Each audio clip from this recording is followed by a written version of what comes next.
শুভেন্দু আজ মুখ্যমন্ত্রী হিসাবে শপথ নিল। শুভেন্দু আজ থেকে পশ্চিমবাংলার মুখ্যমন্ত্রী। শুভেন্দুকে জানাই অজস্র ধন্যবাদ। এই দিদি ভাইপো শুভেন্দুকে আটকাবার জন্য কত না চেষ্টা করেছে, কত না আক্রমণ করেছে তৃণমূল কংগ্রেসের লোকেরা।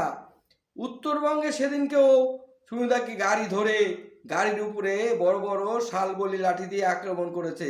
শুভেন্দুকে আটকানো গেল? দিদি ভাইপো শুভেন্দু একটা মিটিং মিছিল করতে পারেনি ঠিক মতন, একটা পুলিশ একটা তাকে পারমিশন দেয়নি। হ্যাঁ, এই দিদি ভাইপো কি না অত্যাচার করেছে এই শুভেন্দুর উপরে।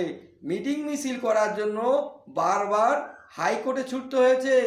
মিটিং মিছিলের অনুমতি আদায়ের জন্য বারবার প্রায় কয়েকশো বার সে হাইকোর্টে ছুটেছে মিটিং মিছিলের অনুমতি আদায় করার জন্য।